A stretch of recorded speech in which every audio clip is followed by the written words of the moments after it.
Hi, John Hess here from Filmmaker IQ. Every time I talk about where we derive the odd number NTSC frame rate of 29.97, I brush up against the story of the adoption of color television and just as quickly move on to another technical topic regarding frame rates.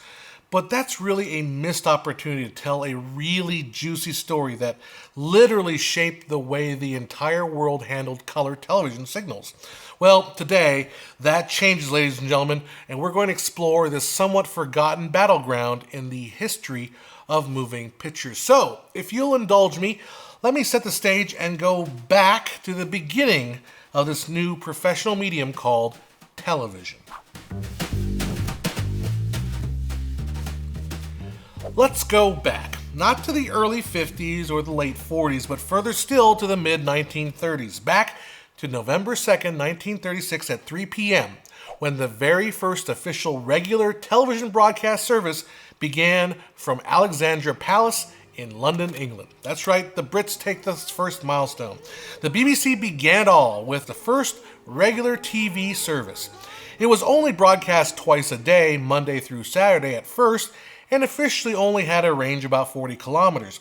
As for numbers, Britain's Radio Manufacturing Association estimated that 19,000 television sets had been manufactured from 1936 to September 1939.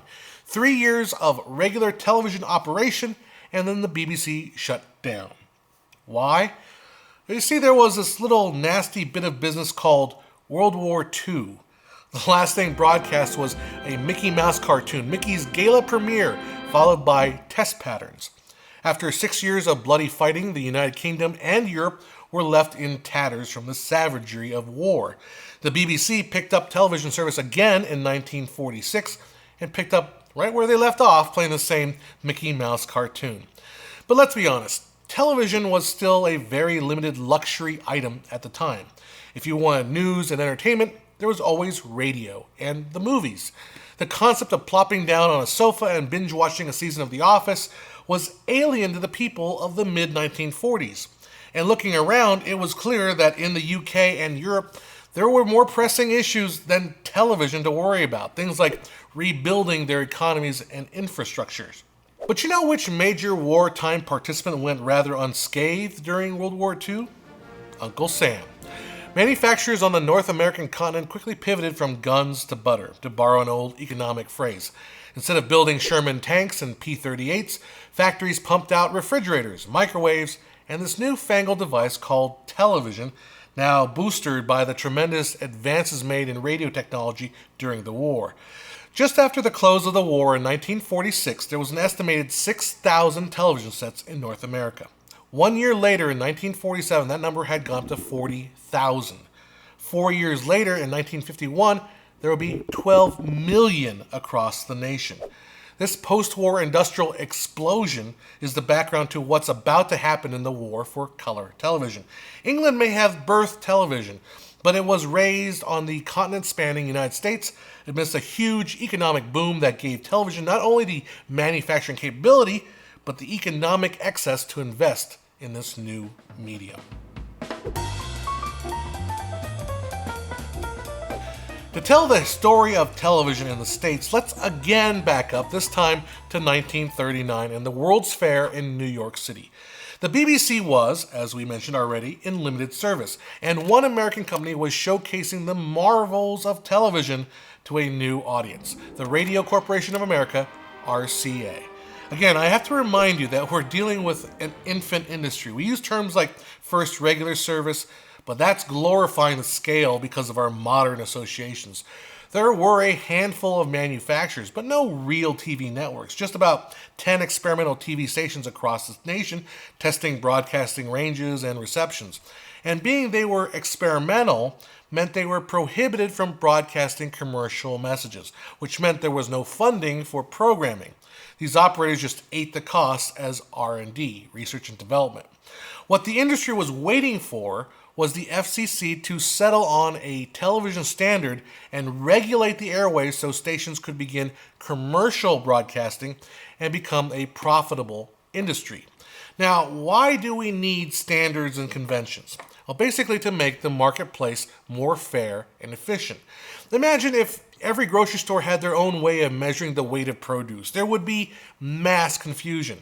From a consumer perspective, a shopper ought to know that the television that they're going to buy right now will be able to receive broadcasts in their area and in the future. You don't want to have major manufacturers designing a TV system that would only be able to receive one channel and not the others. From a broadcaster standpoint, you want fairness in how the airwaves are partitioned. The radio band is limited and considered a public good. So if you're cleared to broadcast on one channel, which is a range of frequencies, you don't want a competitor throwing up an antenna and creating interference on that same channel. So standards are essential, especially in a growing telecommunications industry.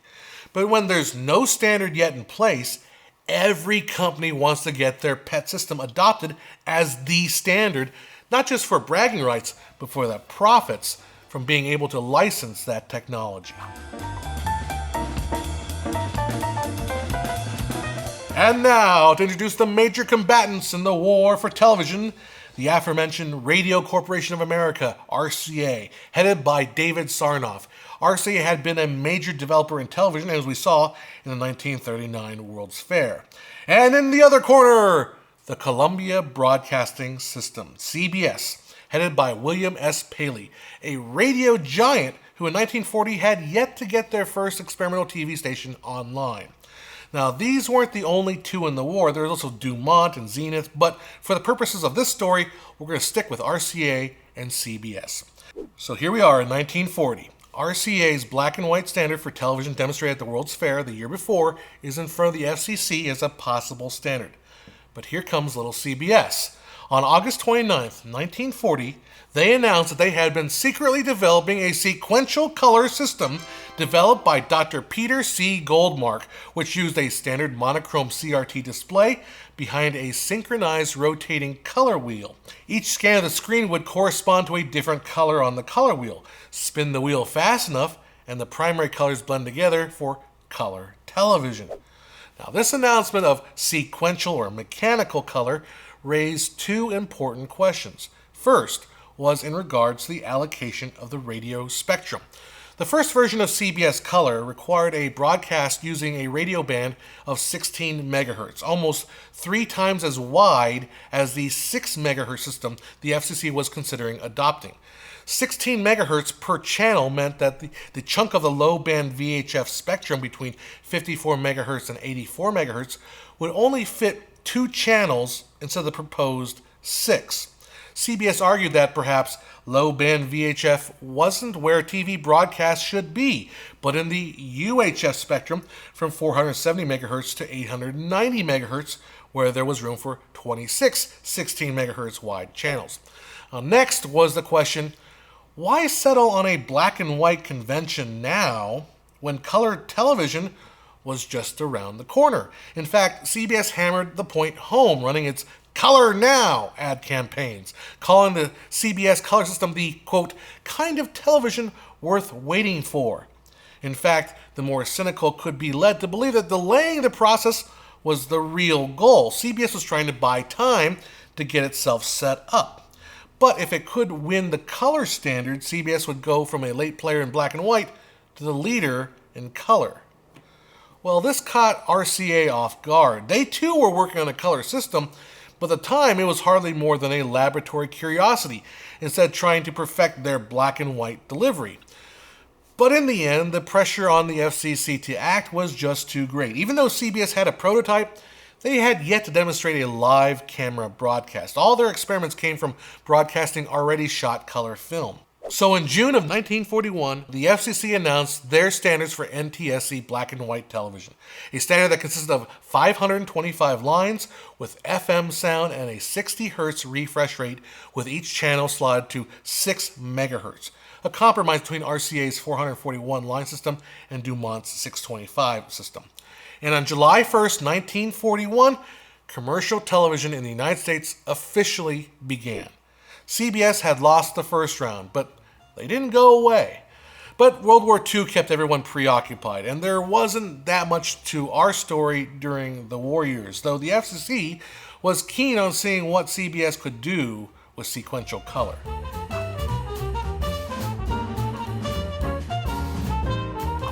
Flash forward to December 9th through the 13th, 1946. CBS, along with manufacturer Zenith, were back at it this time trying to convince the FCC to adopt their system for color, this time in the UHF channels, and freeze old black and white standard for the 13 channels that the FCC had allocated to VHF, which they opened up a second set of channels in the high band VHF in the meantime. But this time, RCA was prepared. They argued that they could produce color simultaneously with the use of 3 UHF signals crammed into a 12 megahertz channel. But CBS was looking like the clear winner. Charles Denny, the new FCC chairman, was vocal on how impressive CBS's system was. Later in January of 1947, RCA demonstrates its idea for simultaneous color. No one was impressed, and CBS looked like a shoo-in.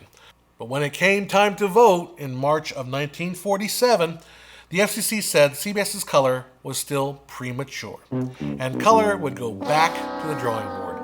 6 months later, the FCC chairman Denny accepted a new job as the vice president of NBC, which was owned by RCA. From CBS's perspective, it looked like the head of a government organization just took a job at the rival company. Well, folks at CBS felt slighted and lobbied a congressional investigation that would lead to an amendment that prevents that from happening again. So here we are in the mid-1947, still no color standard, but a big nasty problem began to rear its ugly head. When the broadcast frequency allotments were originally laid out in 1941, experimental broadcasts were done with relatively little power, and televisions were rather primitive. With higher power broadcasts and more sophisticated sets, thanks to the improvements in radio technology developed during World War II, people that happened to live between stations of the same channel or adjacent channels would receive a scrambled mess as the signals fought each other on their television screens. Something had to be done quickly or else chaos was going to reign. On September 30th, 1948, the FCC halts all new TV station licenses for 6 months to study the problem. 6 months would turn into 12 months, and 12 months would turn into 30. RCA's response to all of this was to pour its R&D into exploring the UHF spectrum with black and white. After all, there were a lot of stations across the countries and a lot of channels that could be had once the FCC unfroze licenses, and RCA wanted to have the best technology and experience once UHF was open for television. But then in 1949, the FCC reopens the question on UHF and color television. The bigwigs at RCA rush back into the color game, putting their engineers and designers on major overtime to come up with something, anything to broadcast color. This time, they fabricate a set using 3 vacuum tubes, each projecting an image onto frosted glass. The entire set weighed close to a ton. And this last-minute effort in color was a public embarrassment for RCA. The CBS's lead engineer Goldman, in a testimony to the FCC, suggested that RCA's system be dropped immediately without even field testing it. That was a biting blow, something the RCA president would take personally. But one thing RCA's system had going for it, it was compatible with black and white systems at the time and used the same 6 megahertz band. But RCA had one more card to play. Back in February 24th, 1947, RCA's engineer Alfred Schroeder had patented a color display that worked using a single tube. Engineers racked up the overtime hours and developed a system which used colored phosphors and a shadow mask, and presented it in March of 1950. It was about the same size as TV sets out there, but unlike CBS color system, it was backwards compatible. But it was still way too premature. Then on May 26, 1950, after 8 months and 62 exhaustive hearings and 265 exhibits on color television, the FCC ruled in favor of the CBS mechanical color system, approving it on September 1st, 1950. The unfreezing of new broadcast licenses would wait until 1952.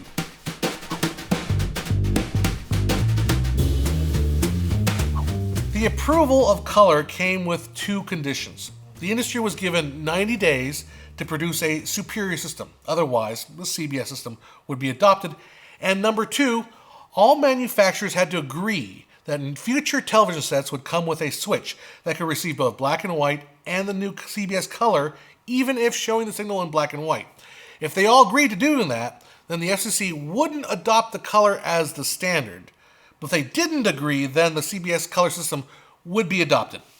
Lots of people were pissed off, least surprisingly RCA. First, they sued just a week after FCC adopted the CBS color, delaying the adoption until May 28, 1951, when the Supreme Court reaffirmed the FCC decision.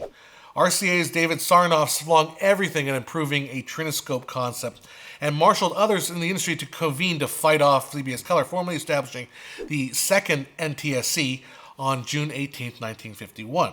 CBS announced it would commence commercial color broadcasting with the show Premiere on Monday, June 25th, 1951, on a 5-city network that included New York City, Washington, D.C., Baltimore, Philadelphia, and Boston.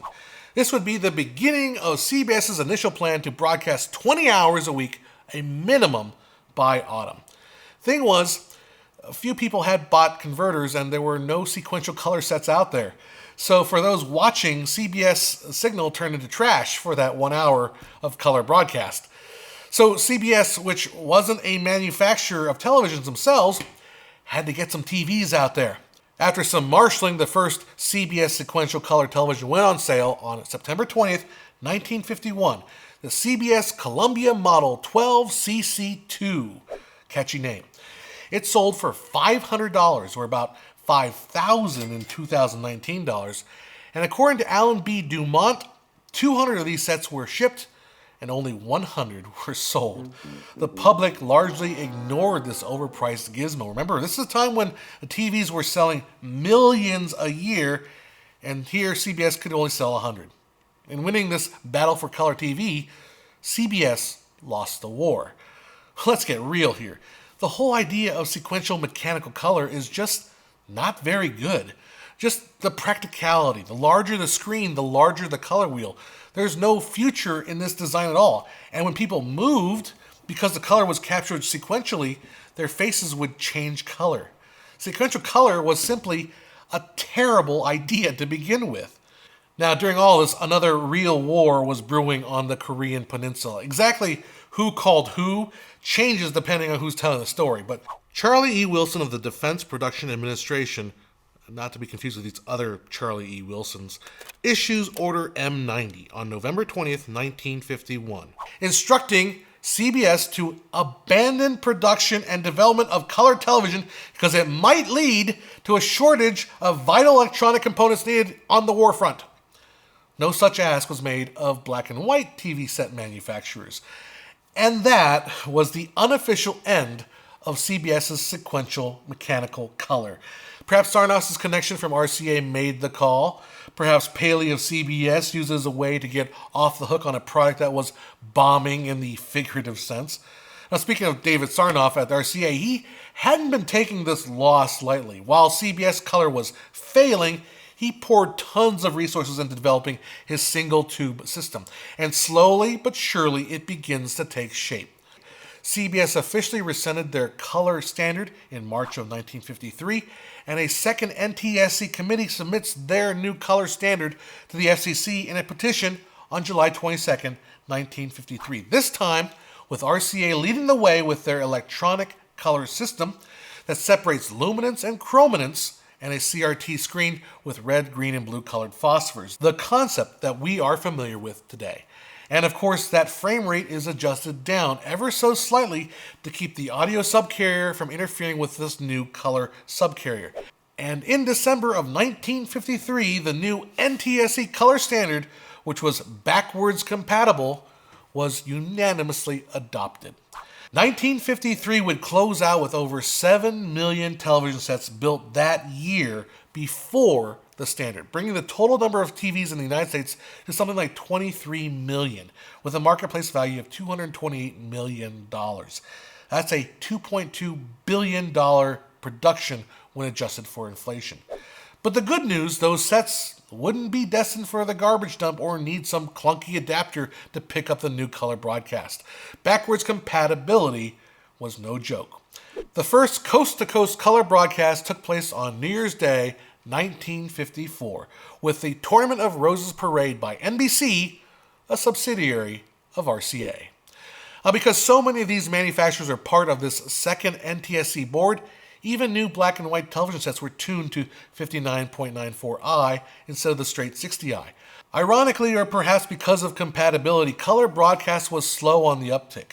It would take another 13 years before NBC would announce their first all-color primetime lineup in 1966. In fact, black and white TVs continued to outsell color TVs for yet another decade after that, all the way up till 1972, when color sets started taking over. Just to round out the story, let's go back to our friends in Europe. By the mid-50s, television was making its way to European homes. In 1956, the first alternative color system was being developed in France by Henry France, that would later become CCAM. It was a politically motivated color system to counter the Americans and to protect French television industries. Thing is, CCAM is the same principle as NTSC. The idea of separating luminance from chrominance and then building that into the same signal was the same as the American counterpart. But CCAM dealt with a phase problem that plagued NTSC. The way that color was encoded in NTSC could potentially lead to phase distortions over very long distances, which could make the colors go wonky, turning green into blue. Now, this is the reason why you have a hue control on your NTSC television. France took the color information and split it over two lines sequentially, hence where the term CCAM comes from. Then in 1959, Walter Bruck, working at Telefunken in Germany, looked at NTSC and the French proto-CCAM version and all their inherent problems and weaknesses, and sort of developed a hybrid of the two. Instead of sequential chrominance signals, he decided to alternate chrominance signals on each line. That way, any distortion would be canceled out when the receiver summed up the chrominance signals. His system, which he didn't want to name after himself because Bruck sounds like the German word for broken, would become PAL, which sported a 625 line image and displayed an even 50 hertz. No fractional frame rates needed. But unlike NTSC and CCAM, it would not be backwards compatible. Getting Europe to adopt a German system 20 years after World War II is kind of hard, but the robustness of this PAL system eventually won over Western Bloc countries, with the UK being the first to implement it in 1967 with BBC Two, the second and more highbrow flagship channel of the British broadcaster. While BBC requires viewers to pay a licensing fee, getting BBC Two requires viewers to purchase an additional color license and a new set or a complicated dual standard receiver. Color adoption in Britain was slow too, as the number of color licenses didn't reach 1 million subscribers for 5 years until 1972, and didn't outpace monochrome television until 1977. That's 5 years after Americans had started buying more color TVs than black and white ones. BBC One and ITV kept broadcasting in the old monochrome VHF 405 line system until November 15, 1969, when both started broadcasting in PAL, while rebroadcasting in the 405 monochrome format all the way up until 1985. So whereas the Europeans like to mock the American system, saying that NTSC stands for never the same color, the Americans should rightly shoot back that PAL stood for pay another licensing fee. But in reality, the color issues of NTSC were ultimately improved with better designed TV sets, and using the S-Video standard, NTSC actually delivers a slightly higher resolution on the horizontal and higher frame rates than PAL or CCAM. But for as much hubbub as which is better, they're all pretty close. And when you come down to it, it wasn't like you have a choice in what you watched anyway. It's where you lived. But now that things have moved to digital, NTSC and PAL have been abandoned for digital broadcasts with ATSC and DVB2. But the spoils of the war for color television still mark the way we make television and video today, including those little oddball frame rate numbers that still induce a serious amount of illogical anger among those that don't know any better. Thanks for indulging me in telling this story. Most of the research came from this exhaustive article on earlytelevision.org by Bob Cooper. I'll provide a link below if you want to get really, really deep into it. If you would like more of these pleasure cruises into the science and history of filmmaking, please like and subscribe, ring that bell, consider becoming a patron on Patreon, where every little bit helps. Special thanks to our A-team and all the rest of these fine folks for sponsoring us. Also, check out our official Filmmaker IQ merch store right below this video. If you hated this video and the whole notion of tricolor television, buy a shirt in red, green, and blue, attach them to a wheel, and create your own sequential color system. Why? I don't know. It might look cool. Send me a video. Go out there, my friends, and make something great. I'm John Hess. I'll see you at Filmmaker IQ.